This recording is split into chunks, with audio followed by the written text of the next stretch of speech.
ఆత్మీయులైన ప్రేక్షకులకు నమస్కారం. నా పేరు డాక్టర్ చిరుమామిళ్ళ మురళీ మనోహర్. ఈ కార్యక్రమంలో ఒక ముఖ్యమైన విషయాన్ని తెలుసుకోబోతున్నాం. ఎంతోమందిని ఇబ్బంది పెట్టే సమస్య ఇది, ఎంతోమందిని వేధిస్తున్న సమస్య ఇది, అనేక వ్యాధులకి కారణం ఇదే స్థూలకాయం, ఒబేసిటీ. ఆయుర్వేదంలో మేధో రోగం అంటారు, అలాగే మేధో వృద్ధి అని కూడా అంటారు. ఈ సమస్యని ఎలా పరిష్కరించుకోవాలి, ఒకవేళ ఈ సమస్య మీకుంటే దీనికి సంబంధించిన ఇంటి వైద్యం ఏమిటి, అలాగే ఇతర సూచనలు, ఈ మొత్తం సమాచారాన్ని తెలుసుకుందాం. ఆయుర్వేదంలో అష్టనిందిత వ్యక్తుల గురించి చెప్పారు. అంటే నిందలు ఎదుర్కొంటూ ఉంటారు 8 మంది. వీళ్ళల్లో ఇలాగా అధిక బరువు కలిగి ఉండేవాళ్ళు ఒకళ్ళు. ఇది మనకు అనుభవమే. అంటే అధిక బరువు వల్ల అందరిలో నవ్వులు పాలవుతూ ఉంటాం, అందరూ గేలు చేస్తూ ఉంటారు చిన్నతనం నుంచి కూడా. కాబట్టి ఇది మానసిక సమస్యలకి, అటు నుంచి శారీరక సమస్యలకి దారితీస్తుంది. దీన్ని తగ్గించుకోవాలి. సరే, అసలు ఈ అధిక బరువుని మనం ఎలా నిర్వచించవచ్చు మెడికల్గా అంటే, శరీరంలో కొవ్వు ఎక్కువగా తయారైనప్పుడు ఏర్పడే స్థితిని స్థౌల్యం అంటారు, ఒబేసిటీ అంటారు. చూడండి, ఓవర్ వెయిట్ అన్నంత మాత్రాన దాన్ని ఒబేసిటీ అనం. ఎందుకంటే ఓవర్ వెయిట్ మిగతా వాటి వల్ల కూడా కావచ్చు. ఉదాహరణకు శరీరంలో నీరు ఎక్కువ చేరిందనుకోండి, అప్పుడు కూడా ఓవర్ వెయిట్ అవుతాం, అంటే ఎక్కువగా బరువు పెరుగుతాం. కానీ బరువు పెరగటమే స్థూలకాయం కాదు. స్థౌల్యం అంటే అర్థం ఏమిటంటే, ఫ్యాట్ ఎక్కువగా ఉన్నప్పుడు అప్పుడు దాన్ని స్థౌల్యం అంటాం, ఒబేసిటీ అంటాం. దీనికి దారితీసే కారణాలు ఏమిటి అనేది తెలుసుకోవాలి. ముఖ్యమైన కారణం ఏంటంటే ఇన్యాక్టివ్ లైఫ్ స్టైల్, అచేతనమైన జీవన విధానం, అలాగే అనారోగ్యకరమైన ఆహారపు అలవాట్లు. ఈ మధ్య ఇవి ఎక్కువ ఉన్నాయి. దీంతో అంటే బేకరీ ఐటమ్స్ ఇవన్నీ ఎక్కువ తింటున్నారు కాబట్టి ఎక్కువగా లావు అయిపోతున్నారు. అలాగే కొన్ని హార్మోన్ల తేడాల వల్ల కూడా లావు అవుతారు. అందుకే గర్భధారణ టైంలో ఎక్కువ మంది లావు అవుతూ ఉంటారు. అంటే నీరు చేరడం ఒక్కటైతే ఈ ఫ్యాట్ ఎక్కువ పెరిగిపోవడం కూడా మరొక కారణం. అలాగే నిద్రలేమి వల్ల కూడా అధిక బరువు వస్తుంది, అంటే స్థూలకాయలు అవుతారు.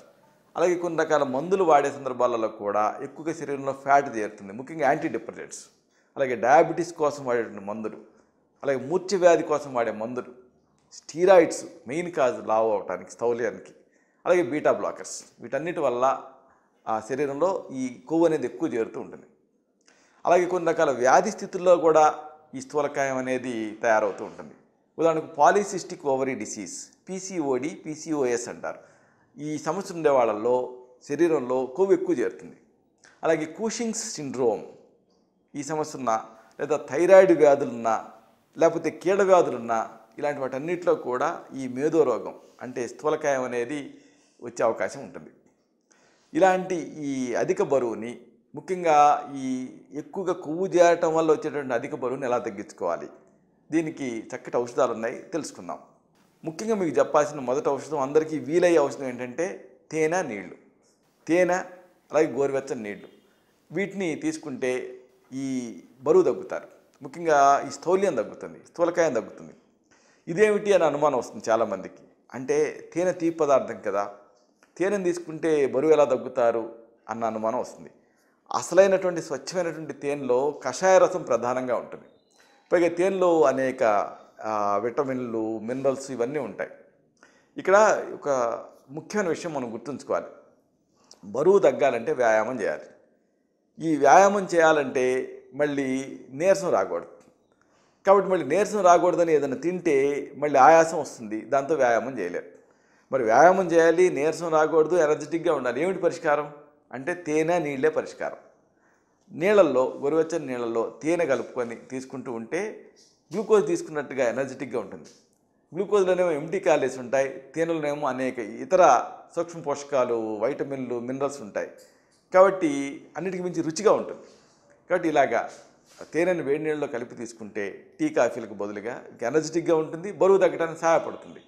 కాబట్టి తేనెని గోరువెచ్చని నీళ్ళతో కలిపి తీసుకోండి. 1 టేబుల్ స్పూన్ తేనెని 1 గ్లాస్ వేడి నీళ్ళ కలిపి తీసుకుంటూ ఉండాలి.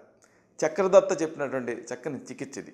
అంటే వ్యాయామంలో శక్తి కోసం, నిర్జలీయత రాకుండా ఉండటం కోసం, అంటే వ్యాయామం చేసేటప్పుడు శరీరం నుంచి నీరంతా వెళ్ళిపోయి నీరసం వస్తుంది కదా, అలా రాకుండా ఉండడానికి సహాయపడుతుంది. 3 లేదా 4 టీ స్పూన్లు, అంటే ఒక పెద్ద చెంచాడు, అంటే ఒక పెద్ద టేబుల్ స్పూన్ తేనెని కప్పు నీళ్ళ కలిపి ఉదయం, మధ్యాహ్నం, రాత్రి ఇలా 3 సార్లు తీసుకుంటే మంచి ఫలితం ఉంటుంది. వీటితో పాటు ఎక్సర్సైజ్ చేయడం తప్పనిసరి.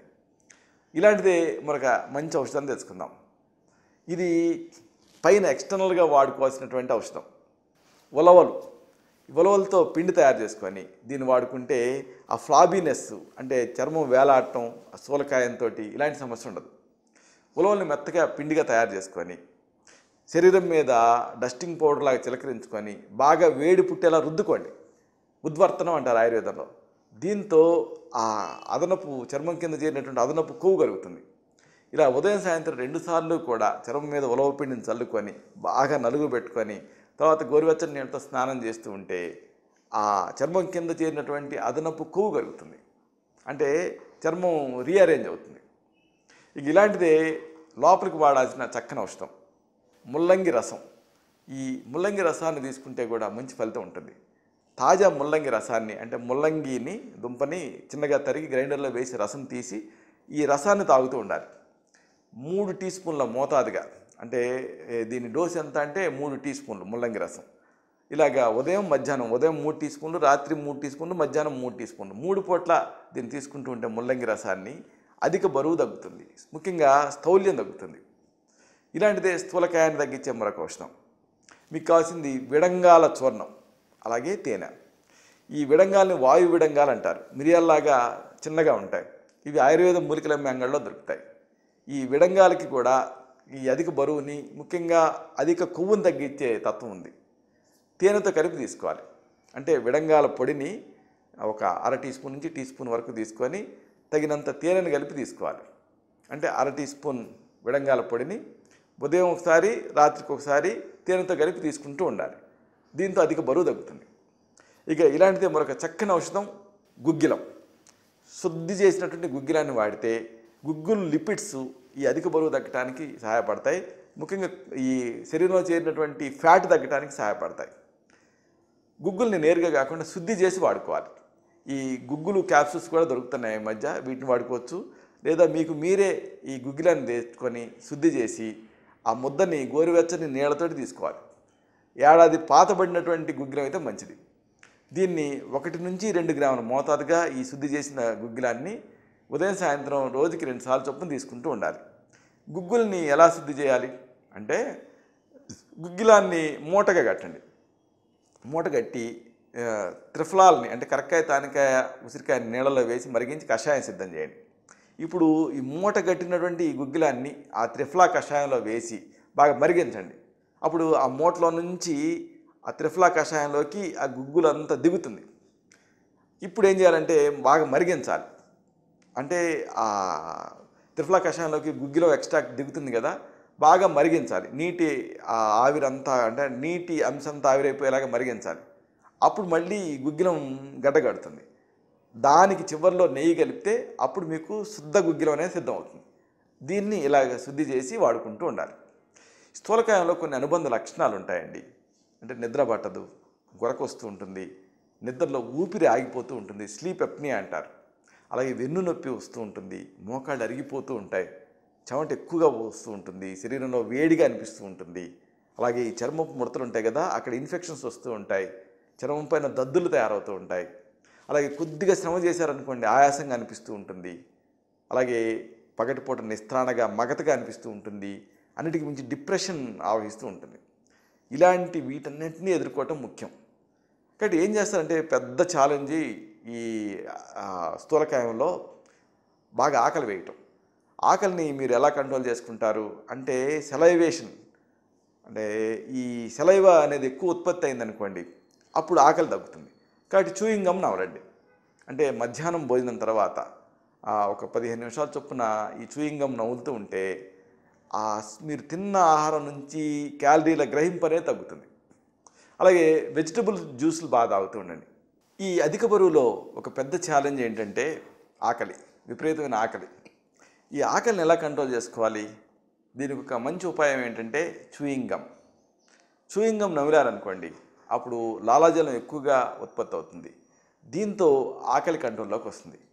కాబట్టి ఆహారం తర్వాత ఒక 15 నిమిషాల పాటు చూయింగ్ గమ్ నవ్వులుతూ ఉంటే మీరు తీసుకున్న ఆహారం నుంచి, ముఖ్యంగా స్వీట్స్ లాంటి వాటి నుంచి క్యాలరీలు శరీరంలో ఎక్కువగా వెళ్ళటం అనేది తగ్గుతుంది. దీంతో సన్నబడతారు. అలాగే వెజిటబుల్ జ్యూస్ అంటే ఈ కూరగాయల నుంచి జ్యూస్ తయారు చేసుకొని తాగుతూ ఉండండి.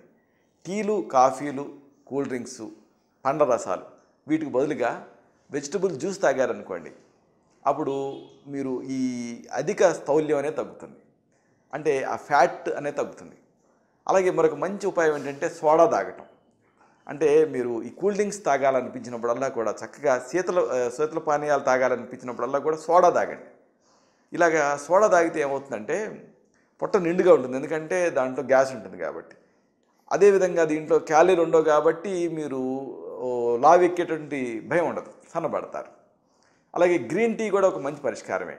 ఒకవేళ మీకు టీ బాగా అలవాటు ఉంటే, ఏదో ఒకటి తాగాలనిపిస్తే మామూలు టీ బదులుగా గ్రీన్ టీ తాగండి. అప్పుడు దీంట్లో ఉండేటువంటి ఫ్లావనాయిడ్స్ వల్ల మీరు త్వరగా సన్నబడతారు, ఆరోగ్యంగా కూడా తయారవుతారు. అన్నిటికీ మించి నిద్ర చాలా ముఖ్యం. ఆకలి అన్ని రోగాల్ని పోగొడితే నిద్ర సగం రోగాల్ని పోగొడుతుందని సామెత. కాబట్టి కంటి నిండా నిద్రపోండి. నిద్రపోవటం వల్ల ఏమవుతుందంటే మేలుకొని ఉండి ఏదో ఒకటి తినాలనిపిస్తుంది. నిద్రపోతే అలా అనిపించదు కదా. పైగా నిద్ర వల్ల ఈ జీవక్రియ కానీ, పచనక్రియ కానీ ఇవన్నీ కూడా క్రమబద్ధం అవుతాయి. పగలు మీరు నిద్రపోకుండా రాత్రిపూటనే నిద్రపోవాలి. పగటి నిద్రపోయారనుకోండి, పగటి నిద్ర పైకి చేట్టు అంటారు, అంటే మళ్ళీ లావు ఎక్కుతారు. కాబట్టి ఒక కునుకు తీస్తే తీయొచ్చు, ఒక చిన్న న్యాప్, కానీ అదే పనిగా నిద్రపోకూడదు.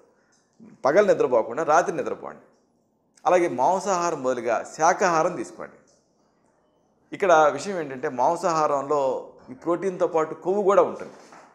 ఈ ప్రోటీన్ మరి మీరు శాకాహారంలో ప్రోటీన్ ఉండదు కదా, కాబట్టి శాకాహారం తీసుకునేటప్పుడు ప్రోటీన్ కోసం పుట్టగొడుగులు, సోయా ఇలాంటివి తీసుకోండి.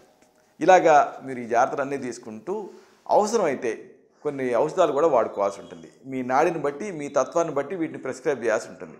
ఉదాహరణకు అమృతాది గుగ్గులు దీన్ని కానీ, లేకపోతే నవక గుగ్గులు, త్రిఫలా గుగ్గులు ఇలాంటి వాటిని మీకు సజెస్ట్ చేయాల్సి ఉంటుంది తగిన అనుపాన సహపానాలతో.